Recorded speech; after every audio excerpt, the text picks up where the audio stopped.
Hello everybody, and thank you for sharing your time with me. I'm sending this message through various different channels to reach my dear Russian friends and the Russian soldiers serving in Ukraine.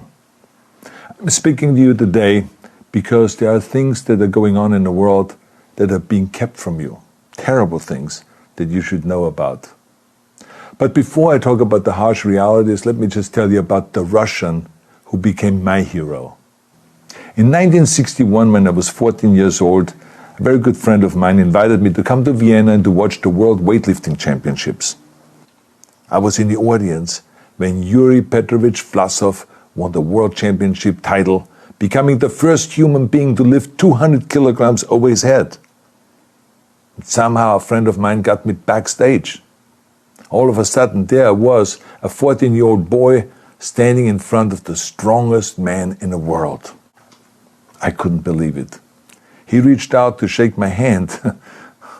I still had a boy's hand. He had this powerful man's hand that swallowed mine. But he was kind, and he smiled at me. I will never forget that day. Never. I went home and I put his photo above my bed to inspire me when I started lifting weights. My father told me to take down that picture and to find a German or an Austrian hero. He got really angry, and we argued back and forth. He didn't like Russians because of his experience in the Second World War.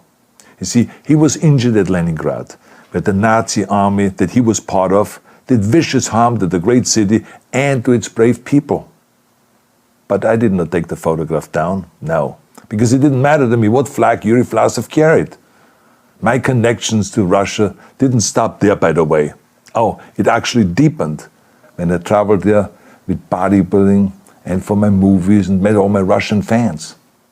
And on one of those trips, I remember, I met Yuri Vlasov once again. It was in Moscow during the filming of Red Heat, which was the first American movie allowed to film in Red Square. Now, he and I spent the whole day together. He was so thoughtful, so kind, and so smart, and, of course, very giving. He gave me this beautiful blue coffee cup. And ever since then, I've been drinking my coffee out of every morning. Now, the reason why I'm telling you all of those things is that ever since I was 14 years old, I've had nothing but affections and respect for the people of Russia. The strength and the heart of the Russian people have always inspired me. And that is why I hope that you will let me tell you the truth about the war in Ukraine and what is happening there. No one likes to hear something critical of the government, I understand that. But as a longtime friend of the Russian people, I hope that you will hear what I have to say.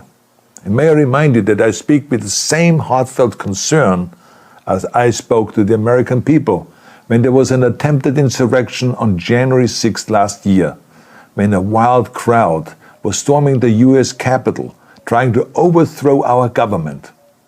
You see, there are moments like this that are so wrong, and then we have to speak up. And it's exactly the same with your government. I know that your government has told you that this is a war to denazify Ukraine. Denazify Ukraine? This is not true. Ukraine is a country with a Jewish president, I might add, whose father's 3 brothers were all murdered by the Nazis. You see, Ukraine did not start this war. Neither did nationalists or Nazis. Those in power in the Kremlin started this war. This is not the Russian people's war. No. As a matter of fact, let me tell you, what you should know is that 141 nations at the UN voted that Russia was the aggressor and called for it to remove its troops immediately. Only 4 countries in the entire world voted with Russia. That is a fact. See, the world has turned against Russia because of its actions in Ukraine. Whole city blocks have been flattened by Russian artillery and bombs, including a children's hospital and a maternity hospital. 3 million Ukrainian refugees, mainly women, children, and elderly, fled their country, and many more are trying to seek to get out. It is a humanitarian crisis.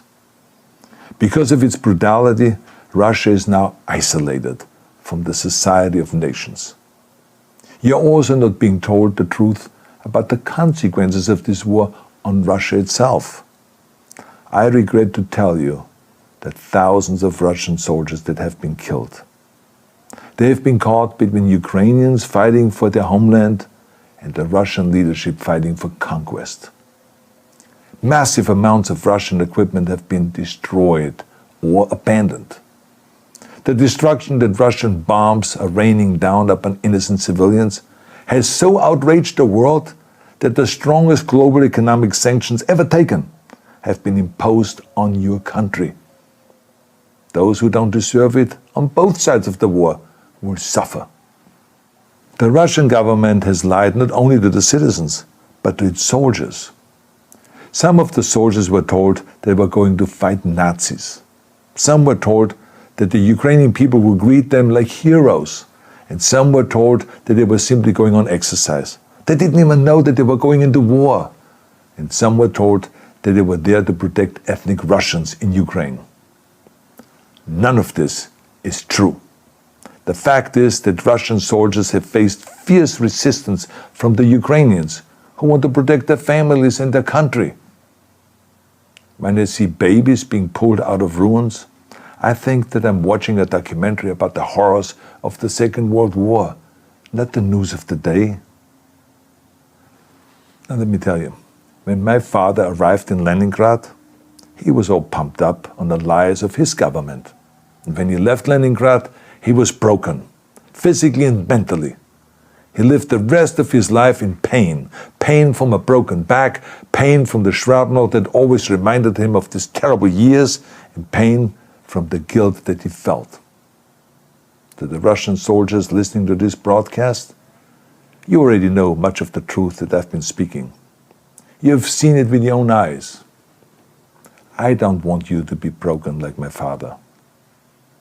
This is not the war to defend Russia that your grandfathers or your great-grandfathers fought. This is an illegal war. Your lives, your limbs, your futures are being sacrificed for a senseless war condemned by the entire world. Now, to those in power in the Kremlin, let me just ask you, why would you sacrifice those young men for your own ambitions? To the soldiers who are listening to this, remember that 11 million Russians have family connections to Ukraine. So every bullet you shoot a brother or a sister. Every bomb or every shell that falls is falling not on an enemy, but on a school, or a hospital, or a home. I know that the Russian people are not aware of such things are happening. So I urge the Russian people and the Russian soldiers in Ukraine to understand the propaganda and the disinformation that you are being told. I ask you to help me spread the truth. Let your fellow Russians know the human catastrophe that is happening in Ukraine. And to President Putin I say, you started this war. You are leading this war. You can stop this war. Now, let me close with a message to all of the Russians who have been protesting on the streets against the invasion of Ukraine. The world has seen your bravery. We know that you have suffered the consequences of your courage. You have been arrested, you have been jailed, and you have been beaten. You are my new heroes. You have the strength of Yuri Petrovich Vlasov. You have the true heart of Russia. My dear Russian friends, may God bless you all.